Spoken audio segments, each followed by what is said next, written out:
നമസ്കാരം. ശബരിമല സ്വർണ്ണക്കൊള്ളയിൽ ഞങ്ങൾ DNA news തുടക്കത്തിലേ പറഞ്ഞ കാര്യങ്ങളൊക്കെ തന്നെ ഇങ്ങനെ സ്റ്റെപ്പ് ബൈ സ്റ്റെപ്പായി സംഭവിച്ചുകൊണ്ടിരിക്കുകയാണ്.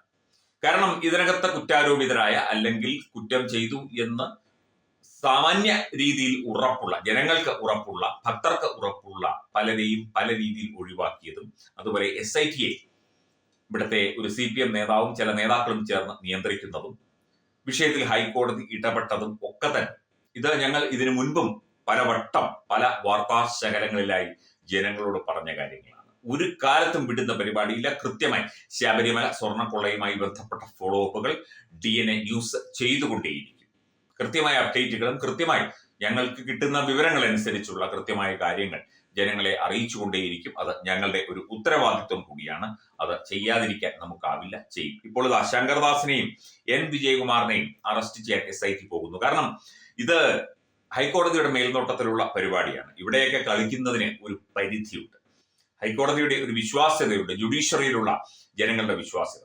ശങ്കർദാസിനെ, KP ശങ്കർദാസിനെ എന്തുകൊണ്ട് അറസ്റ്റ് ചെയ്യുന്നില്ല? N വിജയകുമാറിനെ എന്തുകൊണ്ട് അറസ്റ്റ് ചെയ്യുന്നില്ല? കടകംപള്ളിയിലേക്ക് കാര്യങ്ങൾ എന്തുകൊണ്ട് എത്തുന്നില്ല? ഇതൊക്കെ തന്നെ നമ്മൾ പലവട്ടം ചോദിച്ചതാണ്. ഒരു ജനകീയ മാധ്യമം എന്നുള്ള നിലയ്ക്ക് പലവട്ടം ചോദിച്ചതാണ്. അതിനൊക്കെ തന്നെ കൃത്യമായി ഉത്തരം ഉടൻ ഉണ്ടാകും എന്നുള്ള റിപ്പോർട്ടാണ് പുറത്തു വരുന്നത്. വിഷയത്തിൽ തീർച്ചയായിട്ടും EDയും വരും, EDയും അന്വേഷിക്കും, സകലതയും പൂട്ടും. കഴിഞ്ഞ ദിവസം മാളിയപ്പുറത്തെയും അതുപോലെ തന്നെ മറ്റ് ഉപദേവതകളുടെ നാഗരാജാവിന്റെയും കന്നിമൂല ഗണപതിയുടെയും ഒക്കെ സ്വർണം ഒക്കെ തന്നെ ഇവിടെ പലരും അടിച്ചുകൊണ്ടുപോയി, സ്വർണ്ണ കലശമടക്കം പലരും അടിച്ചുകൊണ്ടുപോയതായുള്ള സംശയം പ്രകടിപ്പിച്ചുകൊണ്ട്, സംശയമല്ല ഏതാണ്ട് ശരിയാണ്, പ്രകടിപ്പിച്ചുകൊണ്ടുള്ള റിപ്പോർട്ടുകളൊക്കെ തന്നെ പുറത്തു വന്നിരുന്നു. നേരത്തെ DNA ഇത് പറഞ്ഞതാണ്. ഈ ശബരിമലയിലെ പ്രധാനപ്പെട്ട ശ്രീകോവിലിലെ മാത്രമല്ല പല മേഖലകളിലെയും പലതും കാണാതെ പോയിട്ടുണ്ട്, അടിച്ചു മാറ്റി കൊണ്ടുപോയിട്ടുണ്ട് എന്ന്. മുൻ ബോർഡംഗങ്ങളായ KP ശങ്കർദാസ്, വിജയകുമാർ എന്നിവരെ ഉടൻ കസ്റ്റഡിയിൽ എടുക്കുമെന്നാണ് സൂചന. മുൻമന്ത്രി ദേവസ്വം മന്ത്രി കടകംപള്ളി സുരേന്ദ്രനെ ഉടൻ തന്നെ ചോദ്യം ചെയ്യും. ഇദ്ദേഹത്തിൽ നിന്ന് കൃത്യമായ മൊഴിയെടുക്കും എന്നുള്ള റിപ്പോർട്ടും പുറത്തു വരുന്നുണ്ട്. ഹൈക്കോടതി വിഷയത്തിൽ ഇടപെട്ട് വടിയെടുത്തതോടുകൂടി SIT ഉണർന്നിരിക്കുന്നു. SITയെ നിയന്ത്രിക്കുന്ന സഖാക്കന്മാർ തൽക്കാലത്തേക്കൊന്ന് പിൻവാങ്ങിയിരിക്കുന്നു എന്നുള്ളതാണ് പുറത്തു വരുന്ന റിപ്പോർട്ടുകൾ. പോലീസ് അസോസിയേഷനിലൂടെ SITക്ക് മേൽ ചില CPM നേതാക്കൾ സമ്മർദ്ദം ചെലുത്തുന്നുണ്ട് എന്നുള്ള റിപ്പോർട്ടുണ്ട്. അന്വേഷണം CPM ഉന്നതർക്കും മുൻ മന്ത്രിമാർക്കും നേരെ എത്താതിരിക്കുക, സ്വർണ്ണക്കൊള്ളയുടെ വ്യാപ്തി ലഘൂകരിച്ച് കാട്ടുക, തെറ്റായ വിവരങ്ങൾ നൽകിക്കൊണ്ട് ലഘൂകരിച്ച് കാട്ടുക എന്നിവയായിരുന്നു ഇവരുടെ ഈ നിയന്ത്രിച്ച ആളുകളുടെ ലക്ഷ്യങ്ങൾ. പത്മകുമാറിന്റെ മൊഴിയുടെ അടിസ്ഥാനത്തിൽ തുടർ നടപടികൾ വന്നാൽ അത് മുൻമന്ത്രി കടകംപള്ളിയിലേക്ക് എത്തും, അതുപോലെ പാർട്ടി ഉന്നതങ്ങളിലേക്ക് എത്തും എന്നുള്ള സൂചനകൾ ഉണ്ട്. അതൊക്കെ തന്നെ പലപ്പോഴും പല മാധ്യമങ്ങളെയും ഒക്കെ തന്നെ അറിയിച്ച് അതൊക്കെ തന്നെ മുക്കി ഒക്കെയാണ് പല പരിപാടികളും ഇവിടെ ഒപ്പിച്ചു വെക്കുന്നത്. KP ശങ്കർദാസിനെ ഒരിക്കൽ വെറുതെ ചോദ്യം ചെയ്ത് വിട്ടതാണ്, ചുമ്മാ പേരിന് ചോദ്യം ചെയ്ത് വിട്ടതാണ്.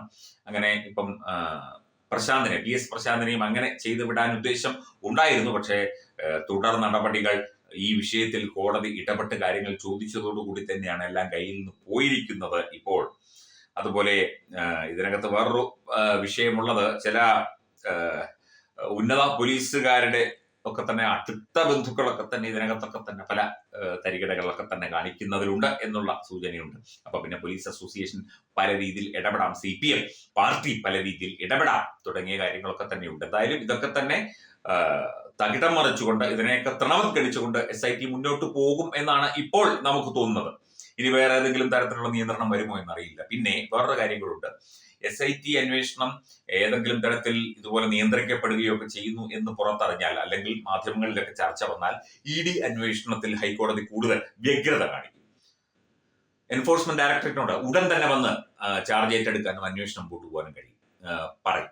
അതോടുകൂടി തന്നെ ഇവന്മാരുടെ സകലമാന അടപ്പും തെറിക്കും, അടുപ്പും തെറിക്കും, എല്ലാം തെറിക്കും. അപ്പൊ അതൊന്ന് സാവകാശമാക്കാൻ വേണ്ടിയുള്ള ചില കളികളായിട്ടും വേണമെങ്കിൽ ഇതിനെ വ്യാഖ്യാനിക്കാം. എന്തായാലും കൂടുതൽ റിപ്പോർട്ടുകൾ DNA ന്യൂസ് തീർച്ചയായിട്ടും പ്രേക്ഷകർക്ക് മുന്നിൽ എത്തിച്ചുകൊണ്ടേയിരിക്കും, ഇതിന്റെ കൃത്യമായ അപ്ഡേറ്റുകൾ.